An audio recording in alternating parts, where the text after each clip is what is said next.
आयुष्यामध्ये नित्यनेम होता. रोज गंगेला जायचं, गंगेवर गेल्याच्या नंतर तोंडामध्ये गुळणी घ्यायची, ती तोंडातली गुळणी महादेवाच्या पिंडावरती टाकायची. दादांनो, दिवसानुदिवस चालले गेले. त्याच गावामध्ये एक श्रीमंत माणूस राहत होता, राजा राहत होता. पूर्वीच्या काळी राजे महाराजे राहायचे आणि त्यांच्या हातामध्ये प्रजा राहायची, त्यांच्या हातामध्ये सत्ता राहायची. त्या गावामध्ये राजा राहत होता. राजाने सांगितलं, अरे आपल्या गावाच्या बाहेर महादेवाचं मंदिर आहे आणि आपल्याला त्या मंदिराचा, त्या महादेवाच्या पिंडाचा अभिषेक करायचा आहे. आता राजाने आपल्या सेवकाला सांगितलं, जा आणि त्या मंदिराला स्वच्छ करा, त्या ठिकाणी सडा रांगोळी सगळं काही व्यवस्थित करा. राजा बोले तो दल हाले, ब्राह्मण बोले तो सिंडी हाले, मिया बोले तो आणि तुम हम बोले तो बाई तुम्ही ना हाले.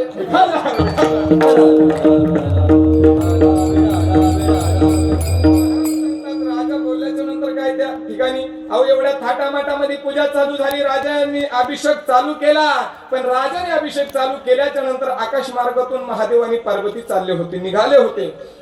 तेवढंच पार्वती महादेवाला म्हणते, देवा ओ देवा, अहो जरा मृत्यू लोकांमध्ये बघा, लोक किती एक निष्ठेने किती श्रद्धेने तुमची भक्ती करतात. देवा जरा खाली बघा, खाली.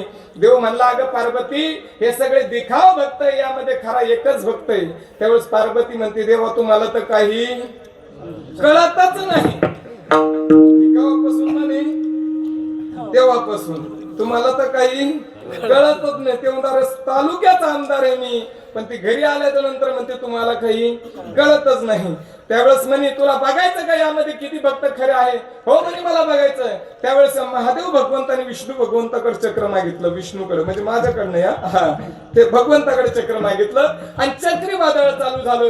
चक्रीवादळ चालू झाल्याच्या नंतर सगळे घर डगडग करायला लागले, हालायला लागले, झाड सुद्धा पालटी व्हायला लागले. चक्रीवादळ, भयानक चक्रीवादळ चालू झालं. मंदिर सुद्धा डगडग हालायला लागलं, मंदिर हालायला लागलं, डगडग करायला लागलं. सगळं राजाचं सैन्य बाहेर पळायला लागलं, राजेसाहेब सुद्धा बाहेर पळायला लागले, ब्राह्मण देवता सुद्धा बाहेर पळायला लागली. पण जो रणतीदेव नावाचा मुलगा होता, माय बाप ऐका, रणतीदेव नावाचा मुलगा, सगळे लोक मंदिराच्या बाहेर पळतात, पण रणतीदेव नावाचा मुलगा मात्र त्या मंदिराकडे पळायला लागला. जसा पळत गेला तसं तोंडातली गुळणी त्या महादेवाच्या पिंडावरती टाकली, त्या पिंडाला गच्च मिठी मारून बसला. कोण? रणतीदेव नावाचा मुलगा त्या महादेवाच्या पिंडाला गच्च मिठी मारून बसला. देवाने इतकी परीक्षा घेतली, त्याच्या आजूबाजूला दगड पाडले, त्याच्या अंगावरती दगड पाडले, तरी सुद्धा रणतीदेव नावाच्या मुलाने त्या महादेवाच्या पिंडाला सोडलं नाही. का सोडलं नाही? त्यावेळेस त्या रणतीदेव नावाच्या मुलाने विचार केला, आज कधी ही पिंड बुजली, पिंड बुजल्याच्या नंतर आपला नित्यनेम उद्या पुढे साजरा करायचा. मग महादेव आणि पार्वती दोघांनी विचार केला, चक्रीवादळ थांबवलं आणि महादेव आणि पार्वती खाली आले. आणि खाली आल्याच्या नंतर पार्वतीला महादेव म्हणतात, अगं पार्वती, भक्त कुठे गेले?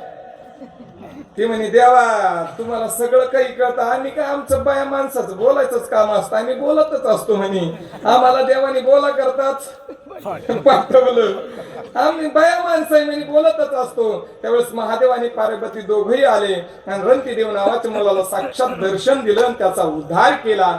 मला सांगायचं एवढंच की पत्रम पुष्पम फलम तोयम, तोयम म्हणजे पाणी, संस्कृत मधून पाण्याला तोयम म्हणतात. ते पाणी समर्पित केलं रणतीदेव नावाच्या मुलाने, कोळ्याच्या मुलाने त्या महादेवाच्या पिंडावरती पाणी समर्पित केलं. म्हणून अंतःकरणापासून तुम्ही देवाला काहीही समर्पित करा, भगवंत त्याचा स्वीकार करतो आणि स्वीकार केल्याच्या नंतर तुमचं आमचं काम केल्याशिवाय राहत नाही. विठ्ठल